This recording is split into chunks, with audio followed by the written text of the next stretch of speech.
Hello friends. Exam study class के YouTube channel पर आपका स्वागत है। और आज के सेशन में हम बात करेंगे मॉडर्न हिस्ट्री के बारे में। मॉडर्न हिस्ट्री जो एक महत्वपूर्ण सब्जेक्ट है हमारे किसी भी एग्जाम के लिए। अगर हमारा कोई भी एग्जाम क्रैक करना है तो मॉडर्न हिस्ट्री के बिना हम उस एग्जाम को क्रैक नहीं कर पाते, क्योंकि मॉडर्न हिस्ट्री से ही सबसे अधिक क्वेश्चन जो होते हैं, हर एक किसी एग्जाम में सबसे ज़्यादा क्वेश्चन जो बनते हैं वो मॉडर्न हिस्ट्री से बनते हैं। तो आज उसी सेशन में हम लेके आए लगभग 100 प्रश्न हम इसमें देखेंगे, और इन्हीं 100 प्रश्नों के साथ में हम कुछ एक्सप्लेनेशन भी देंगे, तो जिसमें हम 100 नहीं, 100 के साथ में हो सकता है 150 प्रश्न भी बन जाए या फिर 200 प्रश्न भी ये बन जाए। तो चलिए फिर शुरू करते हैं ये सेशन। थोड़ी सभी क्वेश्चन का कुछ ना कुछ जो एक्सप्लेनेशन होगी वो भी हम साथ के साथ लेते हुए चलेंगे। पहला क्वेश्चन देख रहे थे कि क्या कहता है कि जलियांवाला बाग जो नरसंहार था, इसके विरोध में वायसराय की कार्यकारी परिषद की सदस्यता से इस्तीफा दे दिया था। देखिए 13 अप्रैल 1919 की ये घटना है, जो पंजाब के अमृतसर में डॉक्टर सत्यपाल और किचलू जो दो लोग थे, इनके गिरफ्तार के विरोध में एक शांतिपूर्वक एक सभा का आयोजन किया जा रहा था। और उसी समय पंजाब के लेफ्टिनेंट जो गवर्नर थे सर माइकल ओ डायर था उस समय पर। और इसी सभा पर जो जनरल डायर ने बिना किसी सूचना के उस भीड़ पर गोली चलाने के आदेश दे दिए, जिसमें लगभग 1000 लोग मारे गए। ठीक है। और यही ये बना जलियांवाला बाग हत्याकांड, बना एक नरसंहार बना। ठीक है। और इसी के विरोध में जो शंकर नारायण थे, इन्होंने अपनी कार्यकारी जो वायसराय की कार्यकारी परिषद से इस्तीफे की मेंबरशिप से रिजाइन दे दिया। और साथ ही साथ आर एन टैगोर को आप जानते होंगे, रविंद्रनाथ टैगोर, इन्होंने भी एक उपाधि दी गई थी ब्रिटिशों के द्वारा, जो नाइटहुड की, तो नाइट की जो उपाधि थी इसको वापस कर दिया था। ठीक है। तो सही आंसर होगा शंकर नारायण। ठीक है। दोनों ये भी याद रखना है। वो 13 अप्रैल 1919 की घटना है। और यहाँ पर एक जो एक्ट आया था वो था रॉलेट एक्ट। और उसी के जो बिना अपील, बिना दलील, बिना वकील वाला एक कानून था, एक काला कानून था, जो क्रांतिकारी गतिविधियां थी उन पर अंकुश लगाने का काम कर रहा था। ठीक है। चलिए अगला क्वेश्चन देख लेते हैं। और अगला क्वेश्चन में हम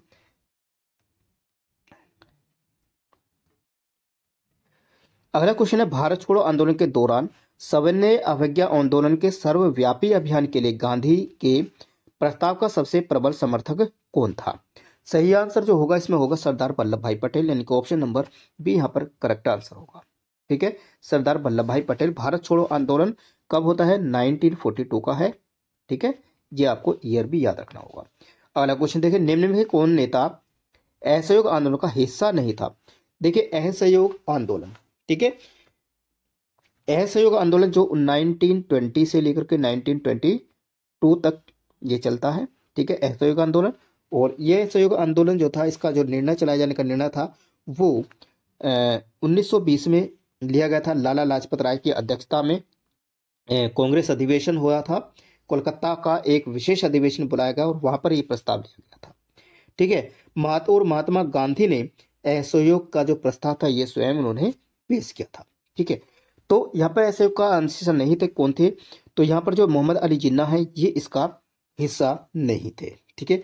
बाकी सभी इसमें हिस्सा थे।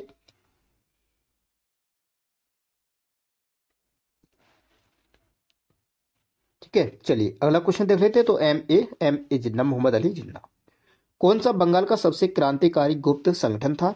अभिनव भारत, मित्र मेला, गदर पार्टी, अनुशीलन समिति। यहाँ पर सही आंसर होगा अनुशीलन समिति।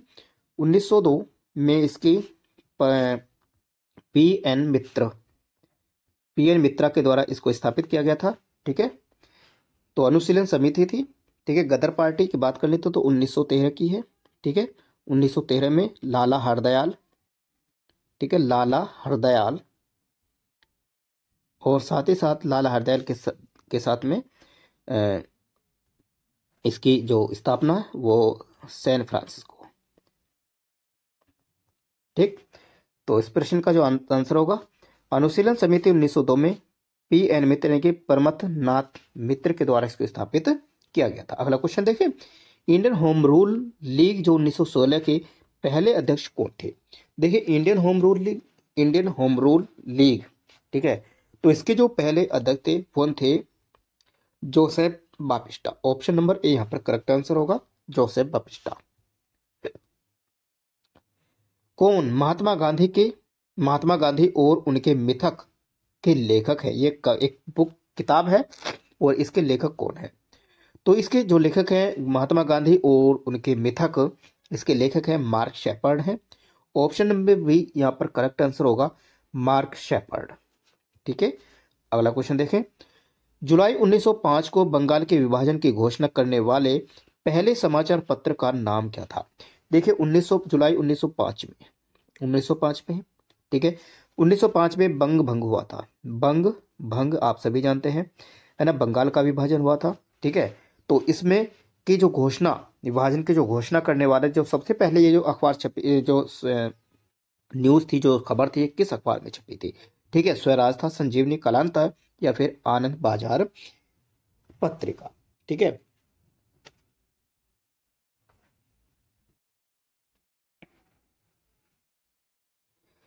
तो सही आंसर ऑप्शन नंबर जो यहां पर बी है, संजीवनी अखबार था और इसी के द्वारा सबसे पहले इसको घोषणा हुई थी, इसी अखबार के द्वारा। ठीक है, 1905 के।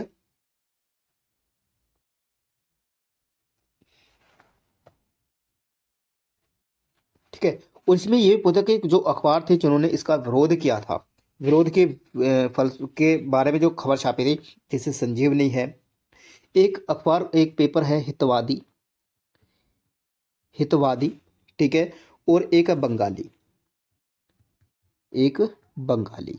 ये तीन पेपर थे, संजीवनी, हितवादी और बंगाली। इन तीनों पेपर में, इन तीनों समाचार पत्रों में विभाजन का विरोध किया गया था, लेकिन जो खबर की जो घोषणा की थी सबसे पहले वो संजीवनी पेपर में की गई थी।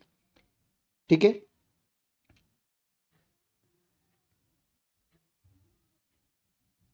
और इसी के फलस्वरूप 7 अगस्त की डेट भी हमको याद रखनी है, 7 अगस्त 1905 को, ठीक है, कलकत्ता के टाउन हॉल में स्वदेशी आंदोलन को स्वदेशी आंदोलन शुरू करने की घोषणा भी की गई थी।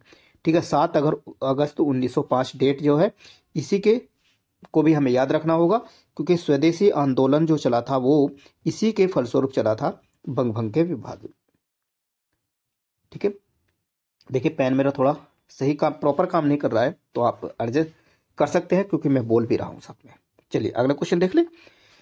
पुणे में सर्वेंट ऑफ इंडिया सोसाइटी 1905 के जो संस्थापक थे ये कौन थे? देखिए सर्वेंट ऑफ सोसाइटी इंडिया 1905, इसकी जो स्थापना की थी वो गोपाल कृष्ण गोखले के द्वारा की गई थी। ठीक है, जी के गोखले के द्वारा की गई थी। ऑप्शन नंबर सही सी यहाँ पर करेक्ट आंसर होगा। 1927 में मद्रास में अखिल महिला सम्मेलन की जो शुरुआत थी वो किसने की थी? जेम्स कजिन्स, मार्गेट कजिन्स, एक और दो दोनों या उपरोक्त में से कोई नहीं। सही आंसर होगा ऑप्शन नंबर जो सी है यहाँ पर, yes sorry B, Margaret Cousins. हाँ सॉरी, मार्गेट कजिन्स थे, इन्हीं के जो शुरुआत की गई थी अखिल महिला सम्मेलन की 1927 में मद्रास में, वो मार्गेट कजिन्स के द्वारा की गई थी। क्वेश्चन नंबर 9 का आंसर होगा ऑप्शन नंबर बी। किस वर्ष में द्वैध शासन प्रणाली शुरू की गई थी? द्वैध शासन प्रणाली जो की गई थी वो कब शुरू की गई थी? तो ये की गई थी 1919 में। ठीक है, 1919 में। देखिए द्वैध शासन है, दो, द्वैध का मतलब दोबारा, दोहरा, तो दोहरे के मतलब है यहाँ पर 19 दो बार है, तो इसको आप बहुत अच्छे से हासिल कर सकते हैं। ठीक है, 1909 का क्या है? 1909 का हम याद कर सकते हैं मार्ले मिंटो सुधार। ठीक है, मार्ले मिंटो सुधार है। ठीक है, 1919 का द्वैध शासन आया था। 1919 का हम याद कर सकते हैं जलियांवाला बाग हत्याकांड या फिर रोलेट एक्ट को। ठीक है, 1935 का भारत सरकार अधिनियम है। 1947 का हमारे देश का स्वतंत्रता दिवस है, स्वतंत्रता। अगला क्वेश्चन देखिए, 17 दिसंबर 1927 को जॉन सैंडर्स की गोली मारकर हत्या किसने की थी? ठीक है, जॉन सैंडर्स की गोली मारकर किसने हत्या की थी 17 दिसंबर 1927 को?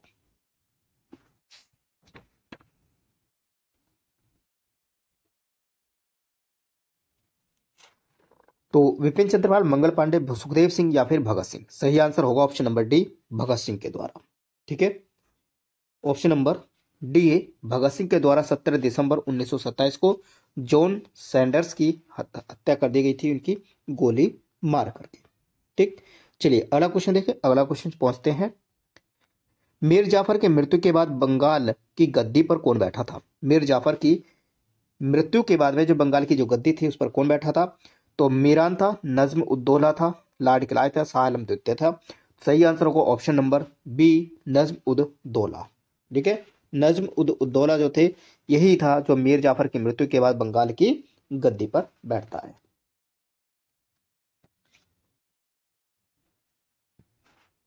चलिए अगला क्वेश्चन। किस वर्ष मराठों ने पुर्तगालियों को हराकर के सालसेट और बेसिन पर कब्जा कर लिया था?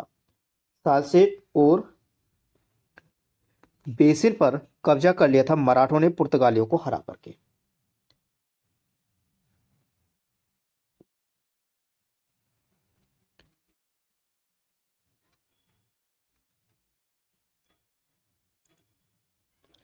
सही आंसर 1733 है, 1734, 37 या 1739 होगा। ठीक है, सही आंसर जो होगा ऑप्शन नंबर डी 1739 होगा। 1739 में ही मराठों ने पुर्तगालियों को हराकर के सालसेट और बेसिन पर कब्जा कर लिया था। अगला क्वेश्चन देख लें। कौन लॉर्ड डलहौजी की उपाधि और पेंशन नीति के उन्मूलन का पहला शिकार था? बाजीराव द्वितीय, नाना साहेब, हैदर अली या फिर तात्या टोपे?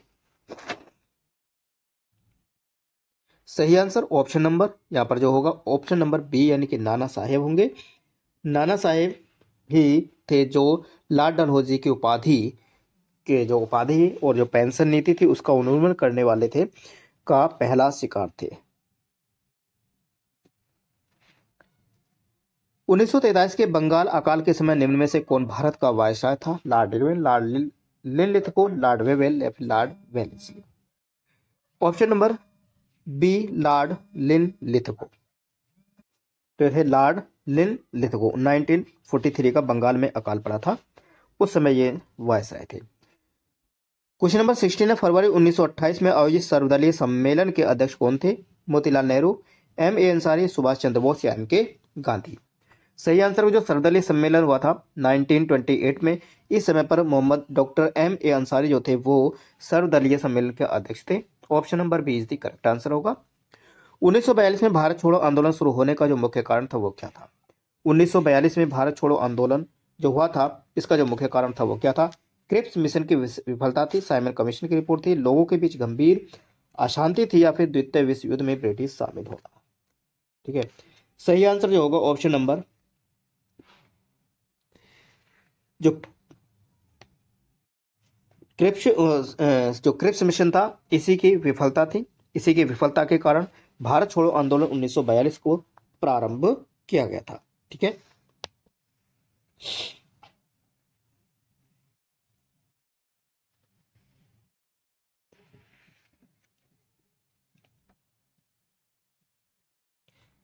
नाइनटीन 42 में जब क्रिप्स मिशन भारत आया था, विंस्टन चर्चिल ने 11 मार्च 1942 को स्टेफोर्ड क्रिप्स के नेतृत्व में भारत में एक मिशन भेजा था जिसको जो क्रिप्स मिशन था।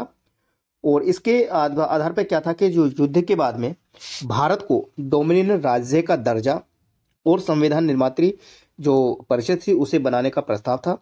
लेकिन गांधी जी ने जो क्रिप्स मिशन था उसको क्या कहा था? उसे कहा था पोस्ट डेटेड चेक। ठीक है, क्रिप्स मिशन को महात्मा गांधी ने क्या कहा था? पोस्ट डेटेड चेक कहा था। ठीक है, पोस्ट डेटेड चेक कहा था महात्मा गांधी जी ने। ठीक है, 11 अप्रैल 1900 और उसके बाद 11 अप्रैल 1942 को क्रिप्स प्रस्तावों को वापस ले लिया गया और क्या शुरू कर दिया गया? भारत छोड़ो आंदोलन, क्विट इंडिया मूवमेंट को प्रारंभ कर दिया गया। 14 जुलाई 1942 को अब्दुल कलाम आजाद की अध्यक्षता में वर्धा में कांग्रेस कार्य जो समिति थी उसकी एक बैठक हुई और वहीं पर भारत छोड़ो आंदोलन पर एक प्रस्ताव पारित कर दिया गया। और 7 अगस्त, एक डेट याद और रखनी है आपको, 7 अगस्त। ठीक है, 7 अगस्त 1942 को बंबई के ग्वालियर टैंक मैदान में अबुल कलाम आजाद, ठीक है, की अध्यक्षता में कांग्रेस कमेटी की, कि कांग्रेस कमेटी की एक बैठक होती है और वहीं पर गांधी जी के भारत छोड़ो आंदोलन को 8 अगस्त 1942 को स्वीकार कर लिया गया। 8 अगस्त 1942 को इसको स्वीकार कर लिया गया। ठीक है, ये डेट भी आपको याद रखनी है और ये डेट भी आपको दोनों याद रखना है आपको। ठीक,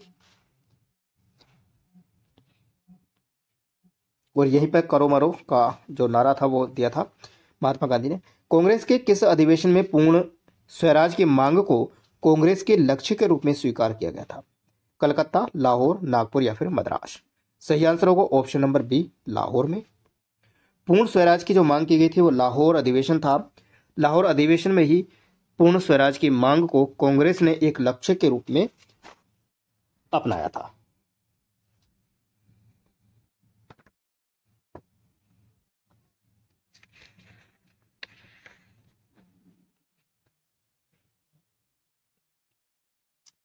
इसमें जो अध्यक्षता थी लाहौर अधिवेशन था 1929 का, और यहीं पर जो अध्यक्षता की थी वो पंडित जवाहरलाल नेहरू ने की थी, JL नेहरू ने की थी।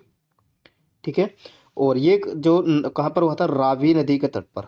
ठीक है, रावी नदी के तट पर ये हुआ था 31 दिसंबर 1929 को ही। 31 दिसंबर 1929 को ही क्या रात को क्या यहाँ पर झंडा फहराया गया था और यहीं पर क्या कहते हैं पूर्ण स्वाधीनता का जो प्रस्ताव था उसको पारित किया गया था। ठीक है, ये पूरा पॉइंट आपको याद रखना है। कांग्रेस का पूर्ण स्वराज की जो मांग की गई थी 1929 का लाहौर अधिवेशन था, रावी नदी के तट पर हुआ था और 31 दिसंबर 1929 को रावी नदी के तट पर ही झंडा फहराया गया था। ठीक है, अध्यक्षता करने वाले थे पंडित जवाहरलाल नेहरू। भूदान आंदोलन किसने प्रारंभ किया था? सभी जानते हैं, विनोबा भावे जी के नाम इसमें हम पढ़ते हैं। तो भूदान आंदोलन किसने प्रारंभ किया था? विनोबा भावे ने। अगला क्वेश्चन, बंगाल की एशियाटिक सोसाइटी जिसकी स्थापित की गई थी 1784 में, इसके प्रवर्तक कौन थे? Sir William Jones, Warren Hasting, James Prinsep या फिर जेम्स मैकिन्टॉश? सही आंसर होगा option number A, sir William Jones के द्वारा। इसी सर विलियम जोन्स के द्वारा इसको स्थापित किया गया था बंगाल के एशियाटिक सोसाइटी को 1784 में। किस गवर्नर के कार्यकाल के दौरान 1921 में कलकत्ता में विक्टोरिया मेमोरियल हॉल का निर्माण कार्य पूरा हुआ था? किस कार्यकाल के दौरान? तो 1921, ठीक है, 1921 के समय अगर हम देखें तो वायसराय जो थे जो भारत गवर्नर थे वो कौन थे? ठीक है, रीडिंग, मिंटो, कर्जन या फिर एली?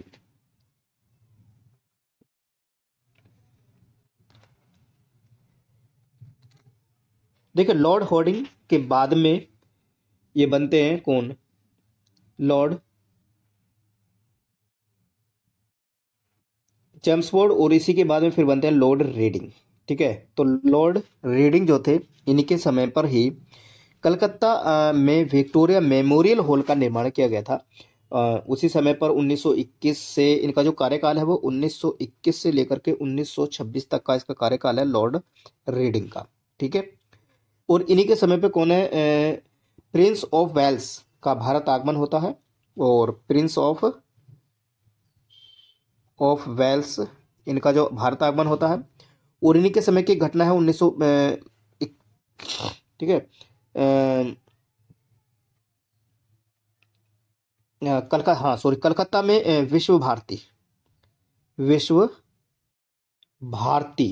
विश्वविद्यालय, इसकी भी स्थापना इन्हीं के समय में होती है 1922 में। ठीक है, 1922 में इन्हीं की इसकी स्थापना होती है।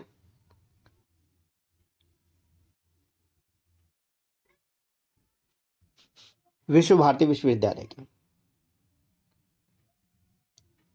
ठीक है, तो लॉर्ड रीडिंग थे, लॉर्ड रीडिंग के समय पे विक्टोरिया मेमोरियल हॉल का निर्माण कराया गया था। अगला क्वेश्चन है, 27 दिसंबर 1911 में पहली बार जन गण मन कहाँ पर गाया गया था? लखनऊ, मुंबई, साबरमती या फिर कोलकाता? ठीक है, देखिए 1911 1911 का जो कांग्रेस का अधिवेशन था,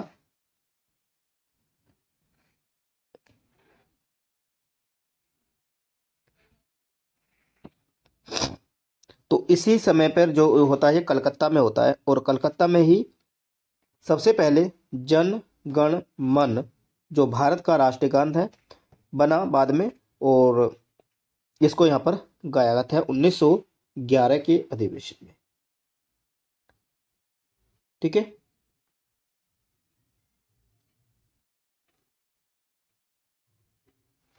ठीक है। अगर इसकी हम बात कर लें, जो इसके जो प्रेसिडेंट थे वो कौन थे, तो वो थे बी नारायणधर थे। हम, हाँ, बी नारायण के बिशन नारायण धर, बी बिशन नारायण धर जो थे वो इसके उस समय पर कौन थे, इसके अध्यक्षता की थी इन्होंने 1911 के अधिवेशन के, कलकत्ता अधिवेशन में, जहां पर ये जनगण मन पहली बार गाया गया था।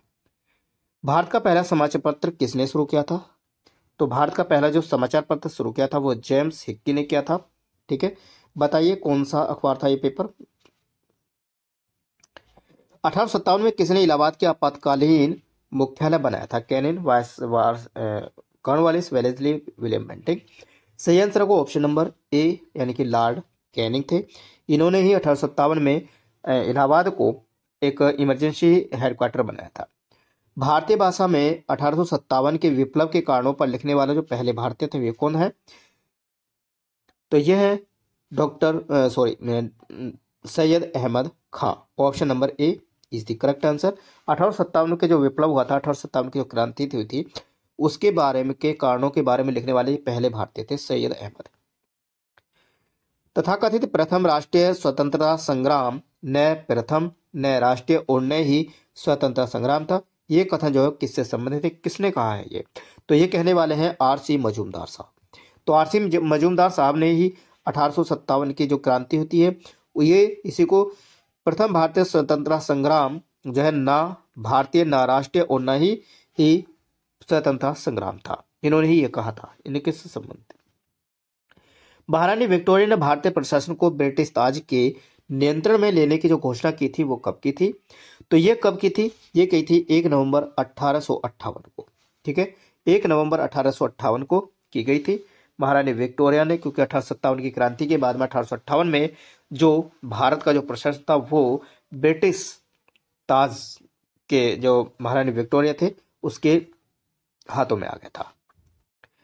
रामोसी विद्रोह सही रूप में किस भौगोलिक इलाके में हुआ था, पश्चिमी, पूर्वी या पूर्वी भारत या फिर पश्चिमी घाट। सही आंसर होगा ऑप्शन नंबर जो ये है पश्चिमी घाट में हुआ था। ठीक है, रामोसी विद्रोह, देखिए पश्चिम घाट में रहने वाले जो रामोसी जाति थी के लोगों ने 1822 में अपने नेता सरदार है चित्तर सिंह के नेतृत्व में रामोसी विद्रोह किया था, तो इनका नाम है सरदार चित्तर सिंह। ठीक है, इन्हीं के नेतृत्व में यह रामोसी विद्रोह हुआ था 1822 का। कोल विद्रोह 1831 और 32 का जो नेतृत्व किया था वो किसने किया था, बुद्धू भगत, शुरगा सिगरा या फिर जतरा भगत ने। तो कोल विद्रोह जो थे ये था क्या था, बुद्धू भगत ने। ठीक है, 1931 और 32 का, या 1831-32 का विद्रोह है ये। छोटा नागपुर क्षेत्र में कोल विद्रोह के नेतृत्व 1831-32 में बुद्धू या बुद्धो भगत ने किया था। ठीक है, बुद्धू या बुद्धो भगत एक ही नाम है, इन्होंने ये प्रारंभ किया था। वेलोर का विद्रोह किस गवर्नर जनरल के समय में हुआ था, वेलोर का विद्रोह किस गवर्नर जनरल के समय पर होता है, Wellesley, Lord Minto, Lord Cornwallis या फिर सर जॉन बार्लो। सही आंसर होगा option number D sir John Barlow. Sir George Barlow के कब होता है, 1806 में। ठीक है, 1806 में ये वेलोर विद्रोह होता है, सर जॉर्ज बार्लो। संताल विद्रोह का नेतृत्व किसने किया, तो संताल विद्रोह सभी जानते होंगे, संताल विद्रोह कौन सा है। ठीक है, 1800 कब का है, तो सिद्धू कानू चांद और भैरव। ठीक है, ये दोनों, इन दोनों के नेतृत्व में ये होता है, तो ऑप्शन नंबर जो सी है यहाँ पर वो करेक्ट आंसर होगा, क्योंकि दोनों का ऑप्शन इसी में है, तो 1 और 2 दोनों। अगला क्वेश्चन है, वह कौन था जिसने गदर पार्टी को स्थापित किया था? तो गदर पार्टी को जो स्थापित किया गया था वो कौन थे? तो ये थे लाला हरदयाल। ठीक है, 1913 में इसकी स्थापना होती है, करते हैं। देखिए 1913 में सोहन सिंह भकाना ने एक पेपर था जिसका नाम था Hindustan Association of the Pacific Coast के नाम से इसकी स्थापना की थी। और यही जो संस्था थी एक पेपर निकालती थी और उसका नाम था गदर। ठीक है, उसका नाम था गदर। और इसी पेपर के कारण, इसी अखबार के कारण, समाचार पत्र के कारण ही इस संस्था का जो नाम था वो गदर पड़ गया था। ठीक है, इतना आपको याद रखना है। सोहन सिंह भकाना के नेतृत्व में हुआ था, लेकिन इसके जो मुख्य जो नेता थे बने थे वो लाला हरदयाल बने थे। ठीक है, लाला हरदयाल के द्वारा। निम्न में से वह कौन व्यक्ति था जिसने विदेश में गणतंत्रात्मक सरकार की स्थापना की थी? तो ये थे महेंद्र प्रताप, सुभाष चंद्र बोस, राजा रास बिहारी बोस, कोई नहीं। सही आंसर होगा ऑप्शन नंबर ए, महेंद्र प्रताप ने। इन्होंने जो पहली जो गणतंत्रात्मक जो अपनी सरकार बनाई थी वो अफगानिस्तान में इन्होंने बनाई थी। ठीक है, अफगानिस्तान में। ठीक है, तो ऑप्शन नंबर ए यहाँ पर करेक्ट आंसर होगा। देखिए राजा महेंद्र प्रताप ने अपने एक सहयोगी थे इनके इनके जिनका नाम था बरकतुल्ला के साथ में प्रथम महायुद्ध के दौरान 1915 में काबुल यानी कि अफगानिस्तान में भारत की प्रथम अस्थायी सरकार का गठन किया था। और राजा महेंद्र प्रताप जो थे वो स्वयं इसमें राष्ट्रपति थे और जो बरकतुल्ला थे वो इसमें प्रधानमंत्री थे। दोनों को आपको याद रखना है कि जो राजा महेंद्र प्रताप थे वो स्वयं कौन थे? वो इसके राष्ट्रपति थे और बरकतुल्ला जो थे वो इसमें प्रधानमंत्री थे। कहां पर? काबुल अफगानिस्तान में इसको स्थापित किया था 1915 में। मैडम कामा ने 1907 में तिरंगा, प्रथम जो तिरंगा था तिरंगा ध्वज कहाँ फहराया था? तो ये फहराया था स्टुटगार्ट में। ठीक है, option number D correct answer होगा, स्टुटगार्ट में। निम्न में से कौन कामागाटा मारू जो घटना से संबंधित है? तो कामागाटू मारू जो संगठन है ये घटना है ये किससे संबंधित है? देखिए सरदार अजीत सिंह, बाबा गुरदीप सिंह, वीडी सावरकर या फिर सरदार भगत सिंह। देखिए दो कामागाटू जो घटना है ये 1914 की घटना है। ठीक है, 1914 की घटना पे यहाँ पर ये क्या था, जो कामागाटा मारू जो था ये क्या था, एक जापानी जहाज था जिसे गुरदीप सिंह, जो बाबा गुरदीप सिंह थे इन्होंने किराए पर लिया था। ठीक है, इन्होंने किराए पर लिया था, लेकिन ये इन्होंने क्या था, जो जो प्रवासी जो भारतीय थे इनको कनाडा कनाडा पहुंचाने के लिए बाबा गुरदीप सिंह ने इस जहाज को किराए पर लिया था। तो यहाँ से ये पहुंचते हैं और कनाडा पहुंचते हैं, लेकिन कनाडा जब पहुंचते हैं तो वहां पर इनको उतरने नहीं दिया जाता और वापस ये इनको फिर आना चलता है कोलकाता में। जहां पर कोलकाता में यात्रियों के जो अधिकार थे उनके लिए सोहनलाल पाठक थे। इन्होंने इनके नेतृत्व में एक कमेटी भी बनी थी जिसका नाम था शोर कमेटी। ठीक है, शोर कमेटी थी। ठीक है, तो कामागाटो जो मारू जो घटना है वो 1914 की है। बाबा गुरदीप सिंह ने इस जहाज को प्रवासी भारतीयों को कनाडा पहुंचाने के लिए किराए पर लिया था, लेकिन जैसे ये कनाडा पहुंचे तो इन्हें वहां पर उतरने नहीं दिया और वापस फिर ये आए थे कहाँ? कोलकाता, इनको वापस आना पड़ा था। ठीक है, इतना हमको याद रखना है। ठीक है, देखिए थोड़ी देखिए कामागाटा मारू कनाडा की यात्रा पर निकला एक जलपोत था जिसे प्रथम विश्व युद्ध के दौरान भारत के गुरदीप सिंह ने किराए पर लेकर उस पर 376 यात्रियों को बैठाकर कनाडा के बंदरगाह कहां पर वैंकूवर की ओर प्रस्तावन किया था। लेकिन तट पर पहुंचने के बाद में जो कनाडाई पुलिस थे उन्होंने भारतीय जो यात्रियों थे उनकी घेराबंदी कर ली और उन्हें देश में प्रवेश करने से रोक दिया और यहां से फिर इन्हें वापस कहां पर आना पड़ा? कोलकाता आना पड़ा था।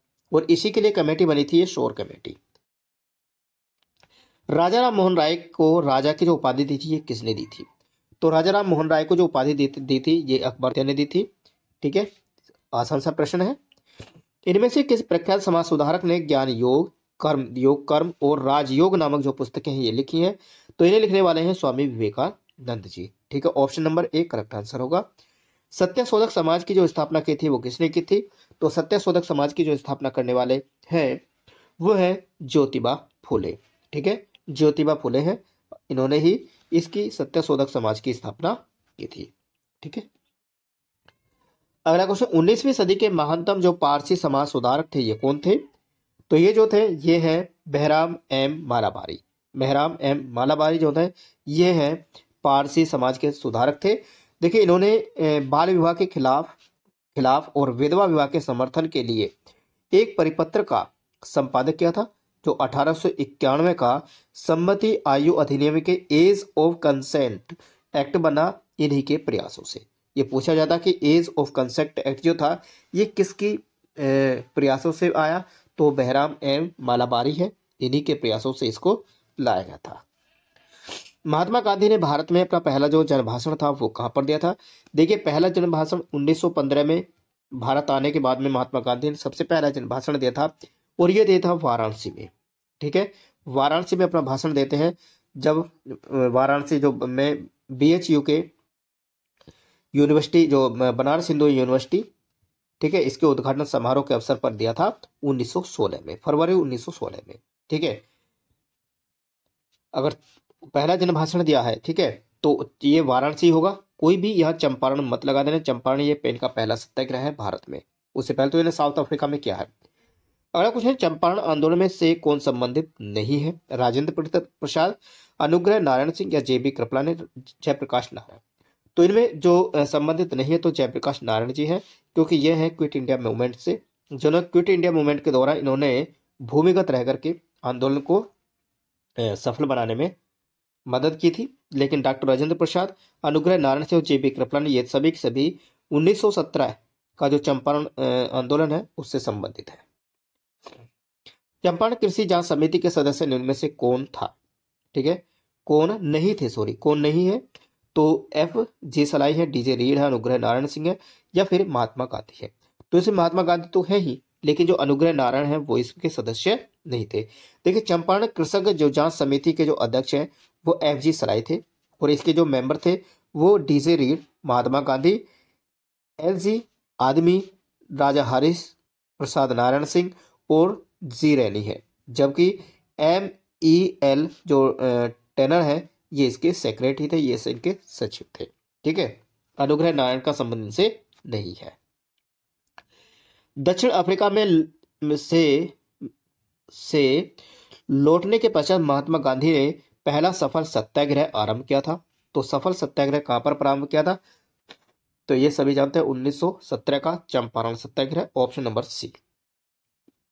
महात्मा गांधी के चंपारण सत्याग्रह का किसने विरोध किया था? जिसका जो विरोध किया था वो करने वाले थे NG रंगा साहब थे, इन्होंने इसका विरोध किया था।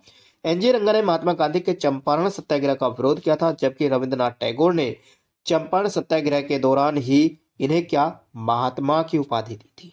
ठीक है, महात्मा की उपाधि जो दी गई थी रविंद्रनाथ टैगोर के द्वारा दी गई थी चंपारण सत्याग्रह के दौरान। भारत छोड़ो आंदोलन का प्रस्ताव बंबई के किस मैदान में पारित किया गया था? बहुत ही आसान क्वेश्चन है, पहले भी इसमें बात कर चुके हैं। तो ये था ग्वालियर टैंक मैदान, ऑप्शन नंबर D। यह कथन है कि हम भारत को या तो आजाद करेंगे या आजादी के प्रयास में दिवंगत होंगे, किसने जोड़ा है? तो ये जो जोड़ने वाले हैं ये भारत छोड़ो आंदोलन के समय पर ये जो कहा है ये कहने वाले हैं MK गांधी जी। ठीक है, MK गांधी जी ने कहा था भारत छोड़ो आंदोलन के दौरान 1942 में। ठीक है, और इसी से करो या मरो। भारत छोड़ो आंदोलन किसकी प्रतिक्रिया जो प्रारंभ किया था, किस प्रतिक्रिया प्रारंभ किया गया था? तो सभी जानते हैं क्रिप्स मिशन 1942 में आया था, तो उसी के विफलता के कारण फिर भारत छोड़ो आंदोलन को प्रारंभ किया गया था। भारत छोड़ो आंदोलन के समय निम्न में से किसने कांग्रेस रेडियो का प्रसारण किया था? तो कांग्रेस रेडियो का जो प्रसारण करने वाले थे वो कौन थी? ये थी उषा मेहता। उषा मेहता है, इन्होंने ही भूमिगत होकर के कांग्रेस रेडियो का प्रसारण किया था भारत छोड़ो आंदोलन के समय पर। निम्नलिखित नेताओं में से किसने भारत छोड़ो आंदोलन के दौरान जेल में से फरार होकर भूमिगत गतिविधियों को संगठित किया, यानी कि अंडरग्राउंड होकर के इन्होंने इसको मूवमेंट को आगे बढ़ाया था? तो ये जो थे ये थे जयप्रकाश नारायण जी। जयप्रकाश नारायण ने ही भूमिगत होकर के इस आंदोलन को आगे बढ़ाया था। अगला क्वेश्चन है उनका नामोल्लेख कीजिए जहां भारत छोड़ो आंदोलन में समानांतर सरकार की स्थापना की गई थी, और सूची के नीचे दी गई कूट से अपना उत्तर चुनिए। कूट ये नहीं है, आप सभी जानते होंगे। देखिए, सतारा और बलिया, हजारीबाग, मेरठ। तो इनमें से मेरठ और हजारीबाग में तो कोई इस तरह की सरकार नहीं बनी थी। यहाँ पर बलिया में भी बनी थी और एक सतारा में बनी थी। दोनों में क्या बनी थी? एक समानांतर सरकार बनी थी भारत छोड़ो आंदोलन के दौरान। ठीक, हाँ देखिए, एक्सपीरियंस देखें थे 1942 के दौरान देश में 3 जगह पर बनी थी। कहां पर? एक तो बलिया में, अगस्त 1942 में चित्तू पांडे के नेतृत्व में। सेकंड बनी थी तामलुक मिदनापुर बंगाल में, दिसंबर 1942 में, और सितंबर 1944 तक यह सरकार रही थी। और यहाँ की जो जातीय सरकार ने तूफान पीड़ितों की सहायता के लिए ये कार्यक्रम प्रारंभ किया। तीसरा है सतारा में, महाराष्ट्र के सतारा में 1943 से लेकर 1945 के बीच में सरकार बनती है। और यह सबसे लंबे समय तक चलने वाली सरकार थी। सतारा वाली जो सरकार थी सबसे लंबे समय तक चली थी। यहाँ पर प्रति सरकार के नाम से समानांतर स्थापित की गई। इसके प्रमुख नेता जो थे वो थे वाई चौहान एवं नाना पाटेल थे।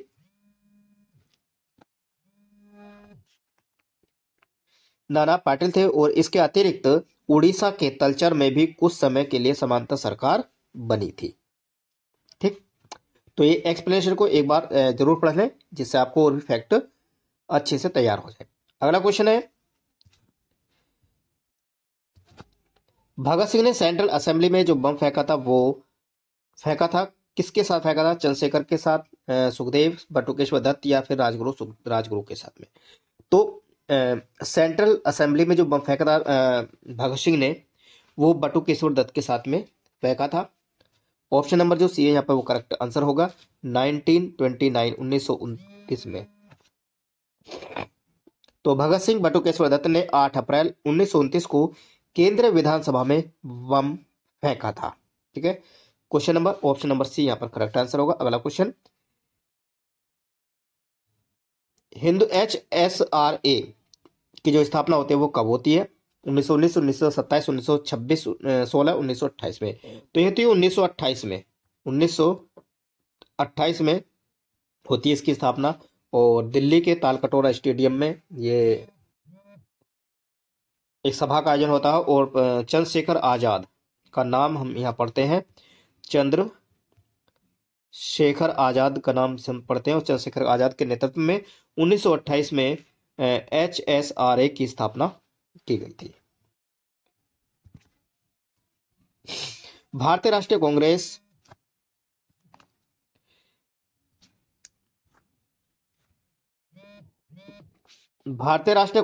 के निम्नलिखित अधिवेशन में से किसकी अध्यक्षता सी विजय राघवाचारी ने की थी?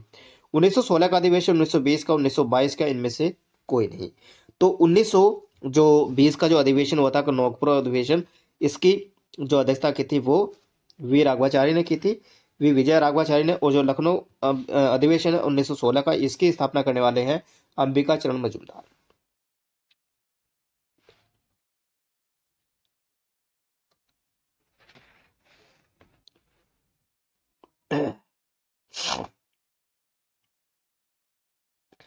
तो सी विजय राघवाचारी चेरियार ने भारतीय राष्ट्रीय कांग्रेस के नागपुर अधिवेशन 1920 की स्थापना की थी। और लखनऊ अधिवेशन जो 1916 का था, इसकी जो अध्यक्षता की थी वो अंबिका चरण मजूमदार ने की थी। जबकि गया में हुआ था 1922 में, इसकी जो अध्यक्षता की थी वो चित्तरंजन दास ने की थी। नागपुर अधिवेशन 1920 में ही सदस्यता जो शुल्क है वो 4 आना तय किया गया था, जबकि गरीब से गरीब व्यक्ति, ताकि गरीब से गरीब व्यक्ति भी कांग्रेस से जुड़ सके। ठीक है, तो ये एक्सप्लेनेशन भी आपको पढ़ लेनी है, यहाँ से भी क्वेश्चन बन सकता है। और ये सभी लखनऊ अधिवेशन जहाँ अंबिका चरण मजूमदार जी हैं, गया अधिवेशन 1922 का है, इसमें चित्तरंजन दास जी हैं। ठीक है, तो ये भी हमको याद रखना होगा। अगला क्वेश्चन, निम्नलिखित में किस अधिवेशन में कांग्रेस ने पहली बार भारतीय रियासतों के प्रति अपनी नीति घोषित की थी? नागपुर अधिवेशन, गया, कलकत्ता, या फिर लखनऊ अधिवेशन? सही आंसर होगा ऑप्शन नंबर ए, नागपुर अधिवेशन 1920 का। ठीक है, नागपुर अधिवेशन 1920 का, यहीं पर कांग्रेस ने पहली बार भारतीय रियासतों के प्रति अपनी नीति को घोषित किया था। और यहीं पर जो सदस्यता शुल्क थी वो 4 आना की गई थी। ठीक है, वी विजय राघवाचार्य जो थे वो इसके यहाँ पर अध्यक्ष थे। किसने अखिल भारतीय हरिजन सेवक संघ की 1932 में स्थापना की थी? बीजी गोखले, एम के गांधी या फिर बी आर अम्बेडकर? कोई नहीं। तो हरिजन सेवक संघ जो था 1932 में जो स्थापित किया गया था वो डॉक्टर एम के गांधी जी के द्वारा किया गया था। ऑप्शन नंबर बी यहाँ पर करेक्ट आंसर होगा। कौन सबसे कम आयु में भारतीय राष्ट्रीय कांग्रेस के अध्यक्ष बनने वाले व्यक्ति हैं? तो सबसे कम आयु के जो व्यक्ति हैं इनमें अबुल कलाम आजाद हैं, और यही वे व्यक्ति हैं जो सबसे लंबे समय तक रहे हैं। लगभग 6 वर्ष तक इन्होंने कार्यकाल का अध्यक्ष भी रहे हैं। ये सबसे लंबे समय तक पूछा जाए तो भी अबुल कलाम आजाद होगा, और सबसे कम उम्र में भी अबुल कलाम आजाद होंगे। अगला क्वेश्चन, कौन लगातार 6 वर्ष तक भारतीय राष्ट्रीय कांग्रेस के अध्यक्ष थे? तो अभी बताया अबुल कलाम आजाद जी हैं जो 6 वर्ष तक लगातार इसके अध्यक्ष रहे हैं। 1940 से लेकर के 1940 से लेकर के 1946 तक ये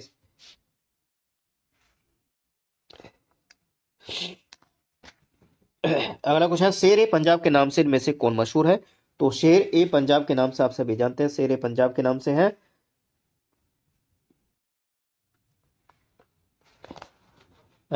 लाला Lajpat Rai. Option number C. ठीक, 1 मिनट पीछे क्वेश्चन कौन सा?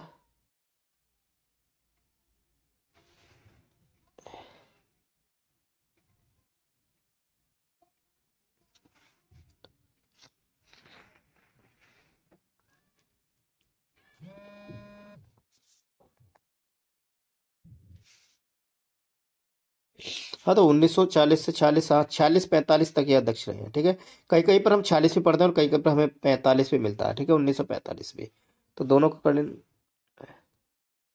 अगला क्वेश्चन है, निम्न में से किस एक को लाला लाजपत राय ने अपना राजनीतिक गुरु माना था? गैरिबाल्डी को, विवेकानंद जी को, दादा भाई नौरोजी के, मैजनी को? तो सही आंसर होगा मैजनी। ऑप्शन नंबर डी यानी कि सही आंसर होगा मैजनी को इन्होंने अपना राजनीतिक गुरु माना था। ठीक है, महात्मा गांधी के जो राजनीतिक गुरु हैं वो कौन है? तो महात्मा एम के गांधी, एम के गांधी जी के जो है वो है कौन? गोपाल कृष्ण गोखले।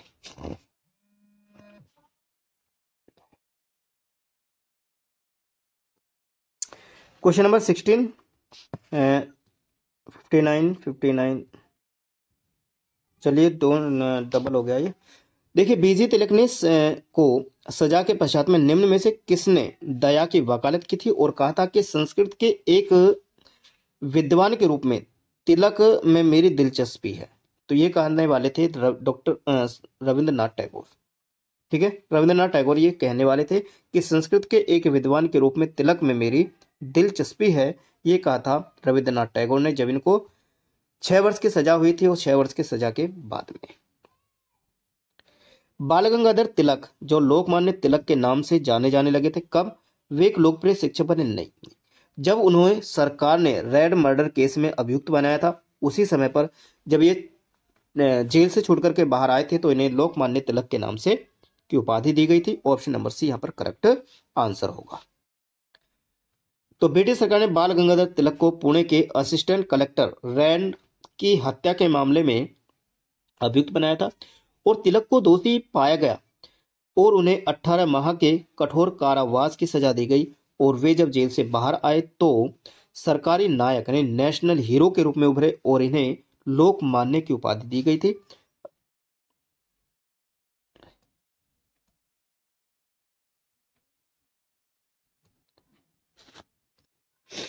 तो सॉरी, इसमें 6 वर्ष नहीं, इनको 18 माह की दी गई। 6 वर्ष की जो सजा दी गई थी वो दी गई थी महात्मा गांधी जी को दी गई थी। 6 वर्ष की 1922 में जब चोरी चोरा कांड हुआ था, उसके बाद में असंतोष फैलाने के विरोध में इनको आरोप में इन्हें 6 साल की कैद दी गई थी महात्मा गांधी को, है ना।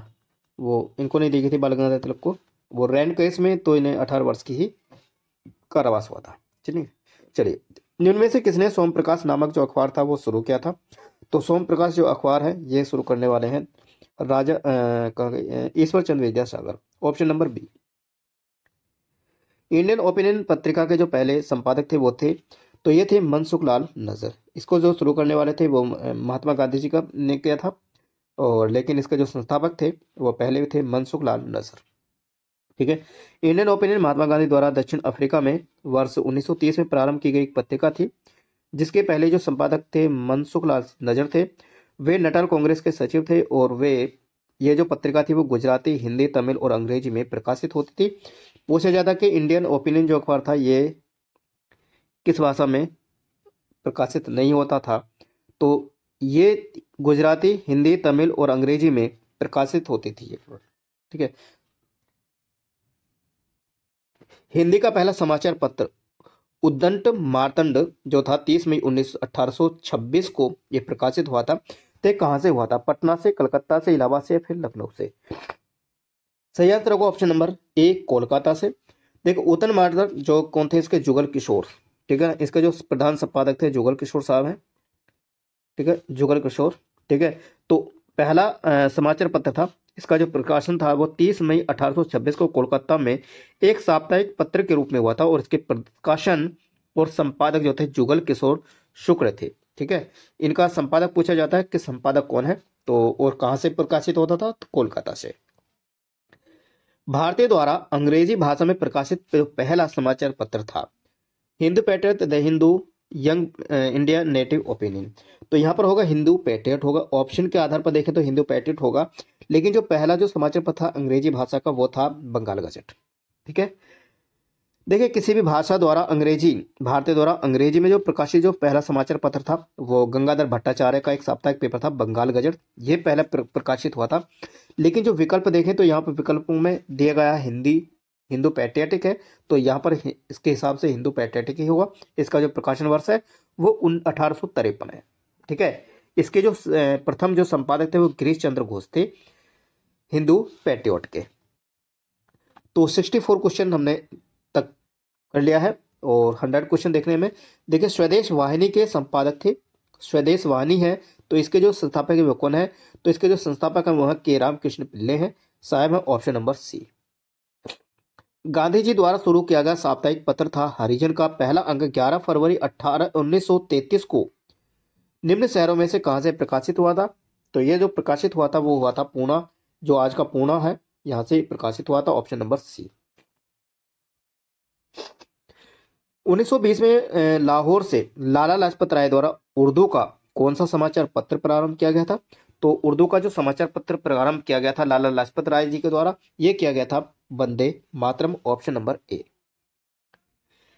स्वाधीन और संग्रामीणों और उनके प्रारंभ समाचार पत्र दिए गए हैं, तो इन्हें जोड़ा गलत है को देखना है। मौलाना आजाद अल हिलाल एकदम सही है। लोकमान्य तिलक का केसरी है। ठीक है। और जवाहरलाल नेहरू, नेशनल हेराल्ड और महात्मा गांधी द पायनियर। सही आंसर होगा ऑप्शन नंबर डी। ये यहाँ पर गलत जोड़ा है। ठीक है। जो द पायनियर है, द पायनियर का जो प्रकाशन इलाहाबाद से होता था और इसके क्या था? जॉर्ज एलन ने किया था। ठीक है। और जो महात्मा गांधी के दो अखबार थे आपने इंडियन ओपिनियन है, हरिजन है, यंग इंडिया है, ये नवजीवन है, ये महात्मा गांधी जी के पेपर है। ठीक है। तो यहाँ पर ऑप्शन नंबर जो डी है वो यहाँ पर गलत है। निम्न में से किस समाचार पत्र या पत्रिका से महात्मा गांधी संबंधित नहीं थे? इंडियन ओपिनियन से है, नवजीवन से भी है और यंग इंडिया से भी है, लेकिन युगांतर से नहीं है। युगांतर किसका है? तो युगांतर के जो है वो बारिंद्र कुमार घोष है के द्वारा इसको शुरू किया गया था। ठीक है। बारिंद्र कुमार घोष और भूपेंद्र नाथ दत्त को पढ़ा जाता है, लेकिन हम मोस्टली बारिंद्र कुमार घोष का नाम पढ़ते आए हुए हैं पहले से भी और अधिकतर पढ़ा था, लेकिन जो इसके संपादक थे वो दोनों थे। निम्न में से कौमी आवाज पत्र का जो प्रारंभ किया था ये किसने किया था? कौमी आवाज। तो कौमी आवाज का जो करने वाले हैं वो हैं जवाहरलाल नेहरू जी।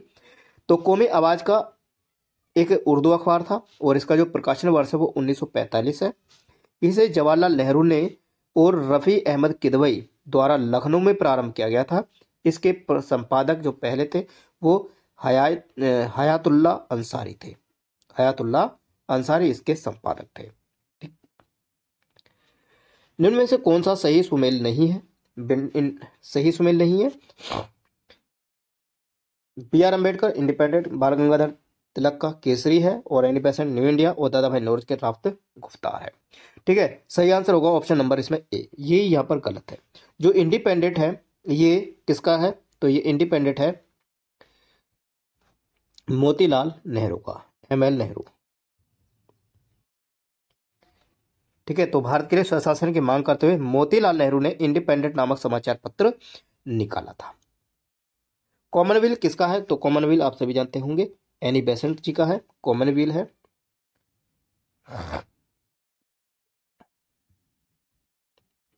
दस रोजा जो पत्रिका है वो राष्ट्रीय आंदोलन के दौरान किसने प्रारंभ की थी? 10 रोजा पत्रिका किसने प्रारंभ की थी? तो 10 रोजा को प्रारंभ करने वाले थे अब्दुल गफ्फार खां। ऑप्शन नंबर बी यहाँ पर करेक्ट आंसर होगा। राजनीतिक सुधारों को लेकर के विरोध करने वाला पहला भारतीय कौन थे? तो पहले जो भारतीय थे वो थे राम मोहन राय। ठीक है, राजा राम मोहन राय, ऑप्शन नंबर सी। 1885 में स्थापित बम्बई प्रेसिडेंसी एसोसिएशन के संस्थापक में से एक था। इनमें से कौन एक है? तो फिरोज शाह मेहता, आनंद चार्लू, वी राघवाचार्य या फिर SN बैनर्जी। सही आंसर होगा option number A, Firoz Shah Mehta.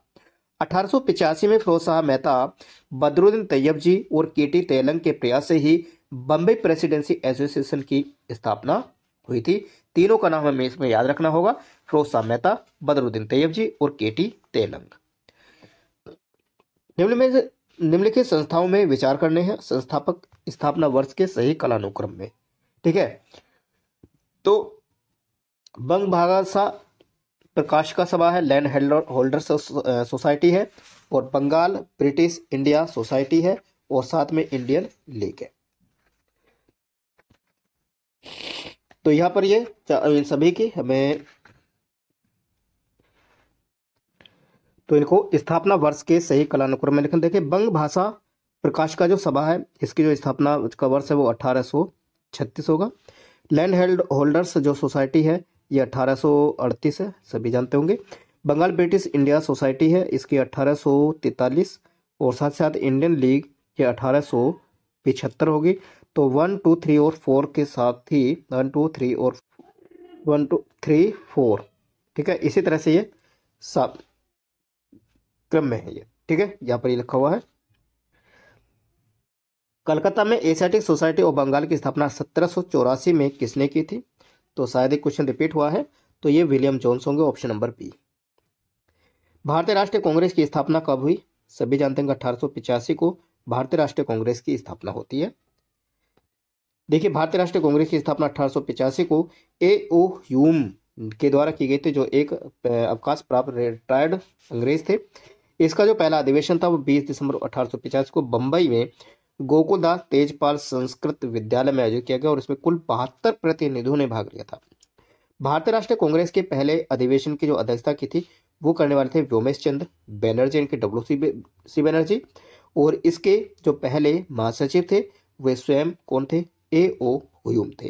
ठीक है, तो ये पहला अधिवेशन था, इसको आपको याद रखना होगा बहुत अच्छे से। और कांग्रेस के अधिवेशन के जितने भी जो एक वीडियो है, सेपरेट वीडियो है, बहुत अच्छे तरीके से उसमें पढ़ाया गया। उसमें जो महत्वपूर्ण क्या फैसले लिए गए और कब हुआ, किसने अध्यक्षता की, इंपॉर्टेंट है, वो पूरा वीडियो लगा हुआ है, चेक कर सकते हैं। 1885 में भारतीय राष्ट्रीय कांग्रेस की स्थापना के समय पर जो गवर्नर जनरल कौन था? लॉर्ड डफरिन साहब थे, option number C is the correct answer होगा। बंग भंग विरोधी आंदोलन का जो प्रारंभ था वो किस तिथि से हुआ था? देखिए, बंग भंग विरोधी जो आंदोलन था इसका जो प्रारंभ हुआ था वो हुआ था 7 अगस्त 1905 को। मैंने ये फर्स्ट या दूसरे तीसरे क्वेश्चन आया था, वहीं पर मैंने इसको एक्सप्लेन भी किया था, 7 अगस्त 1905 को। ठीक है, तो ब्रिटिश सरकार ने 20 जुलाई 1905 को बंगाल विभाजन के निर्णय की घोषणा की थी, और वहीं 7 अगस्त 1905 को कलकत्ता के टाउन हॉल में एक बैठक होती है, और वहीं पर स्वदेशी आंदोलन को विधिवत घोषित कर दिया गया, और इस बहिष्कार प्रस्ताव पारित हुआ। इसी के बाद से बंगाल के विभिन्न क्षेत्रों में बंग भंग विरोधी आंदोलन औपचारिक रूप से एकजुट होकर प्रारंभ हो गए। 16 अक्टूबर 1905 को बंगाल विभाजन प्रभावी हो गया। ये पूछा जाता है कि बंगाल विभाजन पूर्ण रूप से कब प्रभावी हुआ था? 16 अक्टूबर 1905 को हुआ था। और उसके बाद में आप जानते होंगे जब 1911 का दिल्ली दरबार होता तो वहां पर बंगाल विभाजन को रद्द कर दिया जाता है। बंग भंग के बाद कौन सा आंदोलन शुरू होता है? तो स्वदेशी आंदोलन शुरू होता है। निम्न में से किसने बंगाल के विभाजन 1905 के विरोध में हुए आंदोलन का नेतृत्व किया था? तो इसके जो नेतृत्व करने वाले थे वो थे सुरेंद्रनाथ बनर्जी, ऑप्शन नंबर ए। ब्रिटिश वस्तुओं के बहिष्कार को राष्ट्रीय नीति के रूप में अपनाया गया था। देखिए, ब्रिटिश जो वस्तु थी उनको बहिष्कार किया गया था कब? 1905 में ही किया गया था, क्योंकि स्वदेशी आंदोलन था और उस समय पर इनको हमने जो ब्रिटिश वस्तुएं थी उन सभी को हमने यहाँ पूर्ण रूप से बहिष्कार किया था।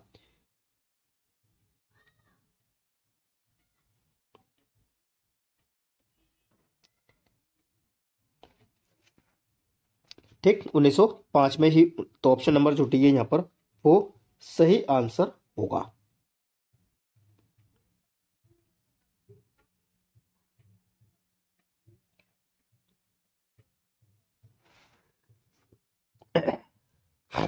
चलिए अगले देखें। स्वदेशी और बहिष्कार पहली बार किस घटना के दौरान संघर्ष की विधि के रूप में अपनाया गया था? तो ये सभी जान लीजिए, यह तो बंगाल विभाजन के विरुद्ध हुआ जो आंदोलन था उसी के विरुद्ध। ऑप्शन नंबर ए यहाँ पर करेक्ट आंसर होगा।